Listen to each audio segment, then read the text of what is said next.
All right, guys, welcome back to the channel. So started a new project today.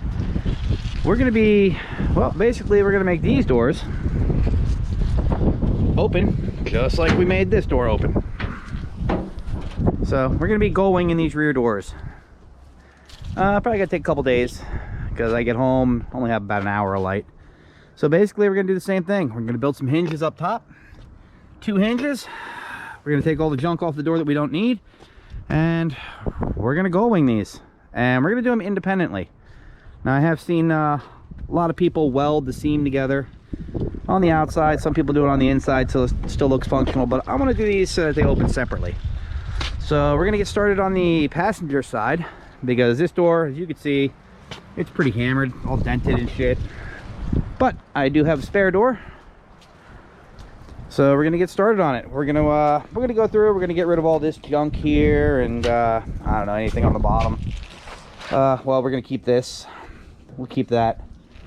Get rid of the hinges. We gotta swap over some hardware because this has no door handle or anything. So we're gonna get this prepped and we're gonna go from there. Here we are, next day. I'm gonna go over some of the hinge measurements that I'm using on the. Oh, it's an 81 G10, but it should be the same for pretty much all G10s up to 95, I believe. So what I did on the hinge, you can see I got the hinge so it's rounded and the cut is right here.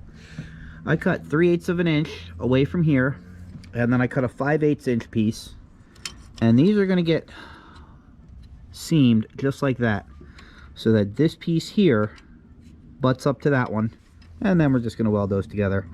And we're going to weld this on the outside where the hinge is. So as you can see, we got these hammered home. Everything's working. We threw a little primer on her. Now you're going to want this third piece. This is your scrap piece. And I'll show you what we're going to do. We're going to go through. I already marked this roughly about 4 inches out with the old door on. You can see the mark right here. So now we're going to go through and we're going to clean this area up, because we're going to take the scrap piece and we're going to weld it up in here. We need that just as pretty much as like a gasket. So this, it almost fits. I just got to shave it down a hair. So we're gonna get this cleaned. We're gonna get these up here. We're gonna get them pretty much tacked into place. Door is off. We have our spacers welded into place up here. Now we're gonna go get the other door. We're gonna line her up and see where we end up. Door up, and after mocking the door up, that didn't exactly go swimmingly. So I'm not sure how well you're gonna be able to see, but I pretty much had to just whack this and bend it down a little bit because it was not going to clear. So take 2 coming up. I got this clamped up here. The clamps are holding the door, so I'm going to go through and just try to throw little tiny tacks inside there. Get the tacks in, pop the hinges out. Well, pop the pivot out of the hinge, then hammer it home. This gap here, it looks bad, but that's because this door is not adjusted at all. So the main thing is this door here, that gap there at the top is even with the bottom. Gets a little wide in the middle, but we'll work that out. So I'm gonna tack this and see where we end up. After popping the hinges in, let's see where we end up. Oh, nice. All right, let's get a bracket on here. Here is where we are at. She's all mounted, and you know, hey, I'll be the first to admit these hinges aren't exactly aesthetically pleasing, but this is more about functionality. And the bottom line is that it functions. So I do have to go back. One thing I did notice is up here it has this little clasp. This clasp is going to have to go down here. Not a big deal.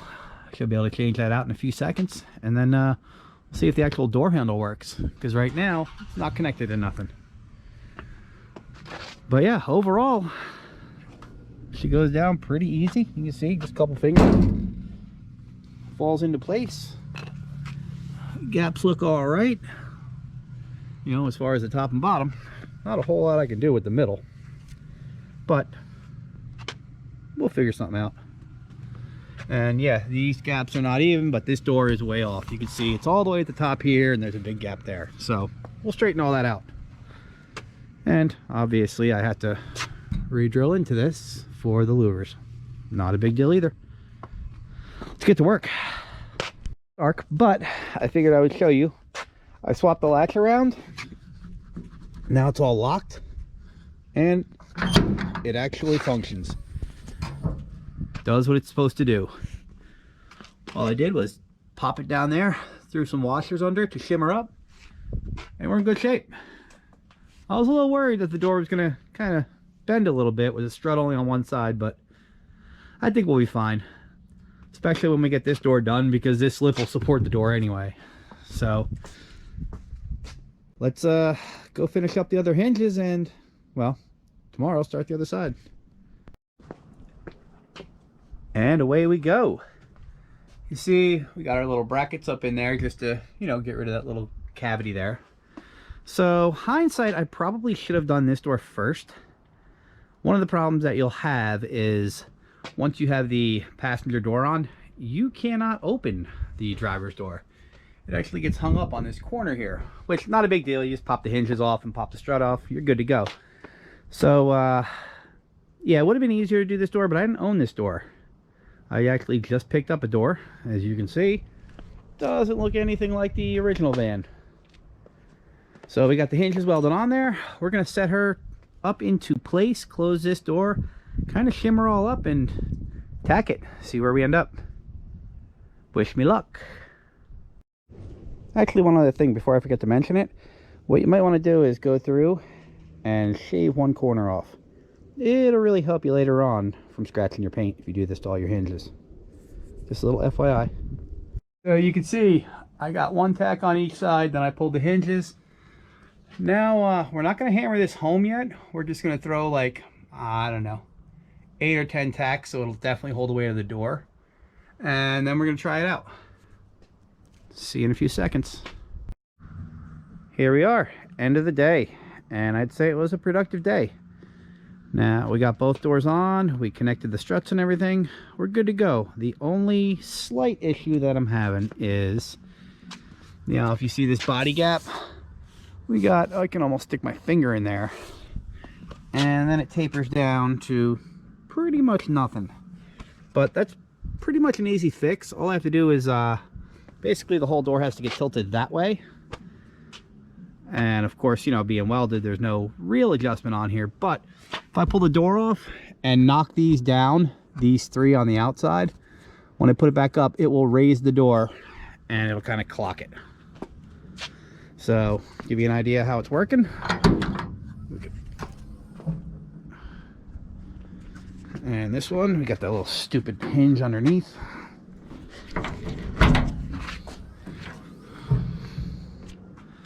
So you can see, you know, right here, there is a sizable difference. You know, probably a good, maybe a ½ inch or so.